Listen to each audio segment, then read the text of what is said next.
करेंगे और उमर साहब बात करेंगे, ये आपकी नॉलेज में होनी चाहिए बात। आईएमएफ ने हमसे राब्ता किया, मैं सऊदी अरब हज पे था, हमसे राब्ता किया। उस वक्त ना हम कौमी असेंबली में थे ना सूबाई असेंबली में थे।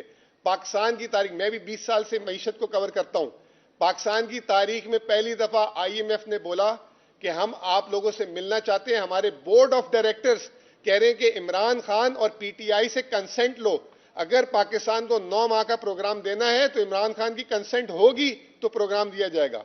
जमान पाक में मीटिंग हुई जिसमें उमर भाई भी थे, शाह महमूद कुरैशी साहब भी थे और शौकत तरीन साहब भी थे। 1.25 घंटे की मीटिंग में आईएमएफ से पूछा कि आप ये प्रोग्राम क्यों देना चाहते हैं। उन्होंने कहा कि पाकिस्तान को अगर हमने इस वक्त प्रोग्राम नहीं दिया तो पाकिस्तान दिवालिया हो जाएगा। तो खान साहब ने कहा तो दे दें। उन्होंने कहा हमारे बोर्ड ऑफ डायरेक्टर्स की गाइडलाइंस है कि पीटीआई की कंसेंट लें, अगर पीटीआई की कंसेंट नहीं होगी तो ये प्रोग्राम नहीं होगा।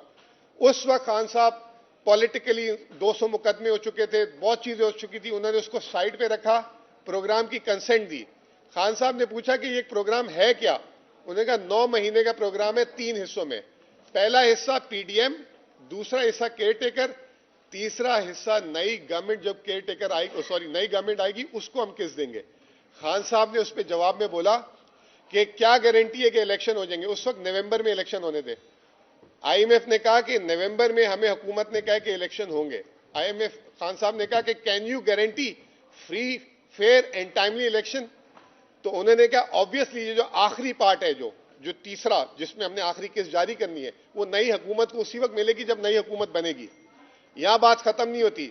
नवंबर में पहला रिव्यू होता है इस प्रोग्राम का, पहला रिव्यू होता है। आईएमएफ पाकिस्तान आती है 2 नवंबर को।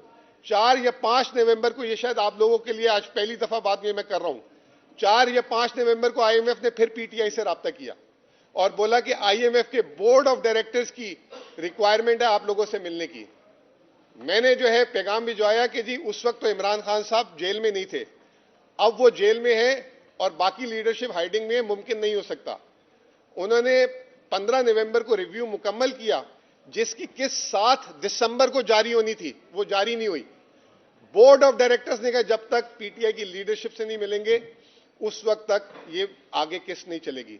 फिर हमारे बैरिस्टर साहब उनसे एक इनफॉर्मली मिले और ये भी शायद मीडिया में डिस्क्लोज हुई होगी बात। उसके बाद 11 जनवरी को किस जारी हुई। अगर ये पीटीआई जून में ताउन ना करता उस वक्त इमरान खान साहब और दिसंबर में ये ना मिलते तो ये प्रोग्राम को सपोर्ट नहीं मिलती। अब रहा आखिरी हिस्सा जो बहुत ही इंपॉर्टेंट है, जो सारे लेटर की बुनियाद है, कि उन्होंने कहा कि जब मैंडेटेड गवर्नमेंट आएगी तो उसको जो है हम अलाउ करेंगे, उसके साथ हम नेगोशिएट करेंगे। अब हमें यहां लगता है कि जो ये सारा कुछ अभी उमर भाई भी बताएंगे कि ये इलेक्शन और आप लोगों से भी ढकी छुपी बात नहीं है, वो बात हमने आईएमएफ को रिमाइंड करानी है। आखिरी में सिर्फ मैं आपको एक सिर्फ मूडीज जो पाकिस्तान की रेटिंग एजेंसी पाकिस्तान की रेटिंग करता है, वो क्या कह रहा है कल, उसके सिर्फ आप 2 जुमले सुन लें, फिर उसके बाद मैं उमर भाई आपको हैंड ओवर करूंगा। मूडीज ये कहता है कि Pakistan, there is a high uncertainty around the newly elected government willingness and ability to quickly negotiate new program soon. The forthcoming coalition government electoral mandate may not be sufficient strong to pursue the difficult reforms that will likely to earn the successor program। यानी कि नया programme को earn करने के लिए नई government में भी कोई कैपेसिटी नहीं है। एक सिर्फ आपको बात बता दूं कि ये प्रोग्राम जो अभी चल रहा है ये 30 मार्च को खत्म होगा। आज से 1 महीना 1 दिन